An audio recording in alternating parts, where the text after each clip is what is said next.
I'm old enough to remember the spring. I'm old enough to remember that vote, okay?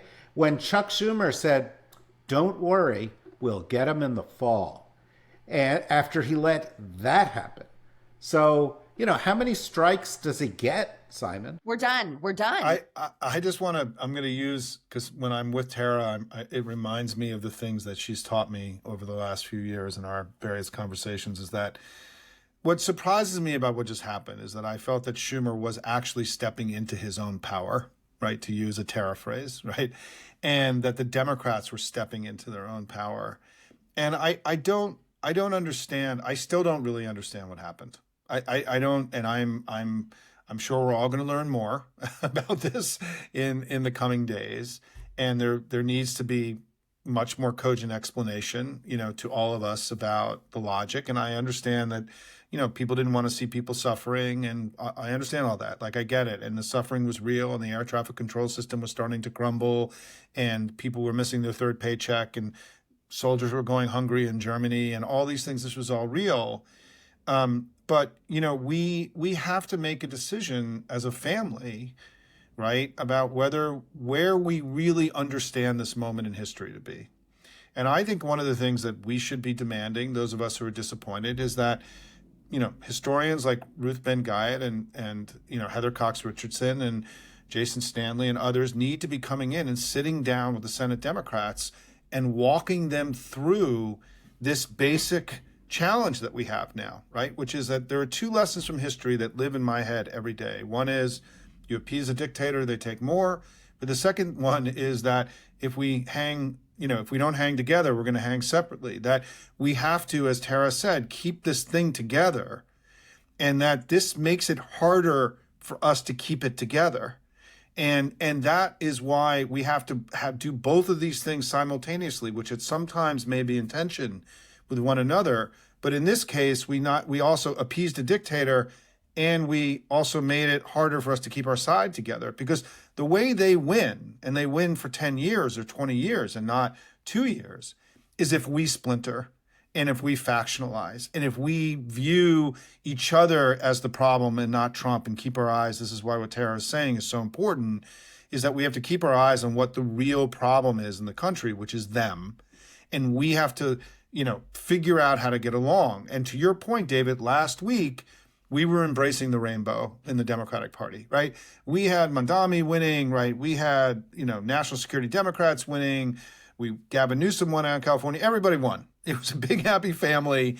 And I still can't really understand why the Senate Democrats who did this didn't wait, didn't give the victory more time to let us step even deeper into our own power and to have Trump, eat shit for days and days and days, right? I mean, look, on Thursday, this event where he fell asleep for 20 minutes, when the video was happening at his desk, it wasn't like he was in the crowd, at a dinner napping off. The friggin' event was in the Oval Office, and he fell asleep for 20 minutes. I mean, it's not clear how much longer he's going to be able to do this job. Why would we bail him out after what was arguably the most single kind of disturbing public performance by a political leader in modern American history? Was this guy falling asleep, at his desk for 20 minutes with the cameras in his face? And so, yes, I'm frustrated and angry about what's happened. But I want to, and that's why we have to, in our contacts with these offices, we have to be teaching them what is expected of them now. And my recommendation to everyone who's watching and listening is that you should be calling your House member and your two senators every day, every single day, and telling them what you expect out of them that day. They need to hear from you now. It's very important, even if they're friendlies, and even if they voted the right way, and even if we have to give permission structure for our leaders to become more ambitious and to fight harder for all of us. Yeah, okay, fine. Unity. Fantastic, And, I hear all of them saying that stuff. And I have to tell you, and this may not resonate with you guys, but, I'm a dumb guy from New Jersey. And so, I get the political news and I get the sports news. And the New York Giants football team fired their coach today in the middle of the season. And I was like, Save the okay, season. Save I the get season. it. Save the season. And then the Democrats, when their coach fucks up over and over again, they go, oh no, we have to have unity. Did this guy think we needed to have unity when there was a clear winner in the New York mayoral election and he couldn't utter the friggin' words out of his mouth? Hell no. He cares about unity that helps him. He doesn't care about unity that helps the party. There are 80 million Democrats who vote in elections. There's actually more than that if you actually do the right thing. So maybe the way you serve the 80 million is you say, I think we need to let these 8 go. Or I think we need to let this one go in order to save the season. Yes, I think that there are 2 ways where we actually turn what happened last night into a positive. And the first is exactly that, David. There's accountability. You fire the leader who failed to lead, and you do it as quickly as possible because that's going to bring the whole base back, Simon, like that, to show that level of strength and be able to put new leadership in and be like, nope, we've got a new plan, we've got a new path, we've got a new strategy. Number 2 is refocus the conversation on one of the major reasons the government was closed and Republicans wouldn't come to the table, and that's the Epstein files.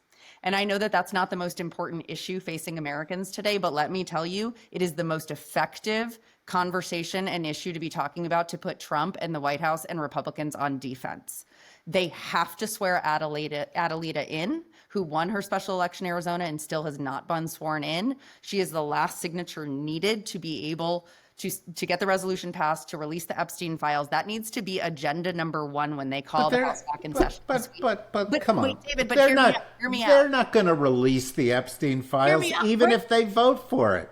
Right, but David, hear me out. Keeping the conversation on that does a number of things for us. 1, everyone who's so angry right now, feeling their feelings, which they need to keep doing today, we need to pivot them so the narrative does not stay on Democrats are weak. We all know that they are, but we do need to move the narrative and move the communicators away from that into something productive. There is a special election. Simon, you'll love this. This is hopium. There is a special election December 2nd in Tennessee, right, for a House seat. It is a huge stretch seat. That is something that folks could actually focus on because they did not want to swear Adelita in before that race because they wanted to neutralize her vote. There's potential. Everything's on the map, in my opinion, right now. And I think that this would be effective because this isn't about the conversation for voters today. This is about how do we get back on offense and how do we get Trump and the White House and Republicans back on defense.